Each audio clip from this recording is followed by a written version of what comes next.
What's up, guys? So, look, I didn't have my Dempsey yesterday, so I had to play a Super Heavy Samurai less build.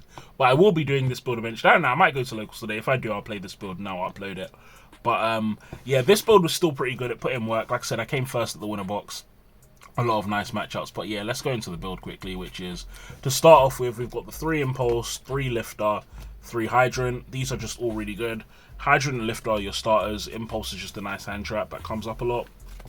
Then actually, I'm playing the big machines again, so 1 Turbulence, 1 Preventer, 1 Engine, 1 Attacker. I took out Engine before, but I've put him back in because he does come up sometimes in being a starter. And also just having more big bodies. Like, these bodies are actually quite big, so you can do things like out Appaloosa, out Fenrir with, like, these cards, which is, well, that one, which is quite nice. Yeah, it's a bit sad if they banish the one of Turbulence, but whatever. Kashira will eventually go and it will stop mattering. But, yeah, it was quite nice. Then I played 3 Fenrir. Yeah, this card's just cracked. It's really good in the Pearly matchup because you can use it to banish the field spell, so you can actually use your card. And it happened in like other matchups where they have floodgates and stuff. This is nice. And then Fenrir's just a good card actually by himself because he adds another body as well. Like, I saw Goo Gaming play this and I was thinking about it before, and they convinced me to put it in because I really like this card. It's good. Then Ash Droll, like I said, I've got some FTK people at my local, so I do need Droll, and then Ash is just Ash. Like, that's the only hand trap worth it. Every other hand trap is not really worth it in my opinion in this deck. You don't really play. This is not a deck where I feel like you play like 12, 15 hand traps. It just doesn't really work. Then 2 Prosp, 1 Rotor, 1 Called By. Yeah, I only got 2 Prosp. And then Rotor and Called By just because they're good cards. The 6 books, I've been doing this for a while. My mate Josh, he told me to put in the 6 books. And it was a really good idea because it just deals with the 2 best matchups, which are Kashtira and Pearly. It deals with them both nicely. And then also in this deck, you only really lose to Ash, Imperm, Veiler. Those are the only things you really care about, which sounds silly when I say that. But yeah, Ash, Imperm, Veiler on Turbulence or Hydrant is annoying. These help deal with Imperm Veiler. Like, your opponent needs to have that Imperm Veiler for Turbulence, but if they have it and then you have these, they've just wasted a card for free. And even if they don't, these cards are just very good at stunning your opponent so they can't kill you, which is great. Then Contain, Extinguish, Alert, Rescue, HQ, and the Emergency. So you play one of all the Rescue Ace apart from Emergency. Yeah, they're just all really good. It kept coming up where it was like, I was just battering my opponents with these traps because they're just so hard to deal with.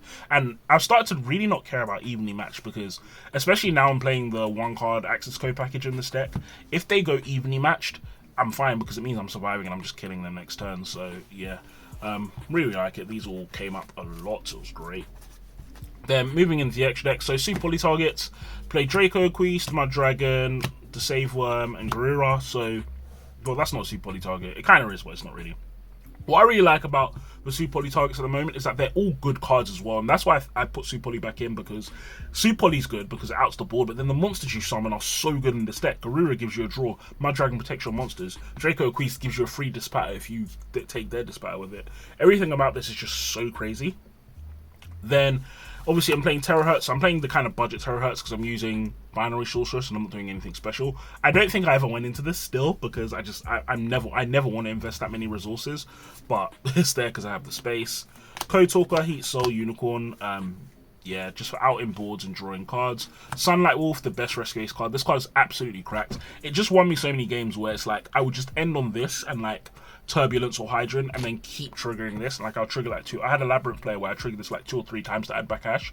And it's just so crazy, like the fact that you can do that with Sunlight Wolf. Yeah, really, really good synergy in the deck. I think Sunlight Wolf is actually probably one of the best extra deck cards for this deck. Crystal Heart and Binary Sorceress because, yeah, just getting into Access Code.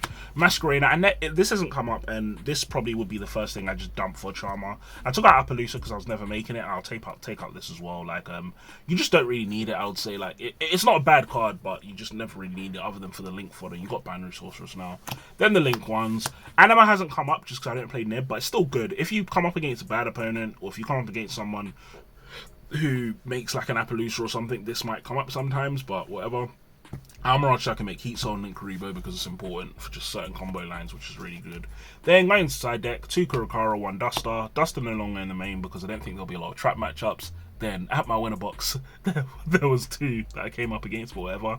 I put in this specifically for Labyrinth. I realised that Labyrinth is a hard matchup. Again, I want to cover my weaknesses, and Labyrinth is a frustrating matchup. But if you have Belt and you have Ashe, it's just so hard for them to deal with because you just keep hitting their spells and traps and you slow them down and your grind is better than theirs. Then Cyclone, 3 Cyclones, so I can out random Floodgates, 3 Super Poly inside. The reason why Super Poly is not in the main is just because there's some matchups where this card is not great against, and there's some game states where this is not a good card to use. But in very specific game states, like when Mannadium and stuff goes first and they try and FTK you, when Labyrinth goes first and they want to eradicate you, that's when this card becomes really good, and so that's why it's post side. It's also good in the mirror. And then 3 Nib in the side as well. And this is what I liked as well, because if I came up against Mannadium or something, then I had the opportunity to go up to 12 hand traps and then all 15 going second cards, because I could side in these 9, for example. But if I'm not against Mannadium, then I haven't got like random hand traps that are doing nothing against other mid-range decks. But yeah, guys, that's the build. Like I said, first place at a winner box. This deck is really, really good. I will be doing a Super Heavy Samurai profile after I go to locals. If I go to locals today, we'll see. Because I finally got my Dempsey. I don't know where my Dempsey's gone. Oh, here he is. Yeah. So I might actually be going to locals with the Super Heavy build and using this amazing card. If I do, make sure you guys watch that. You're definitely going to want to see some of the spicy combos. But yeah, thank you all for watching and I'll talk to you all soon. Peace.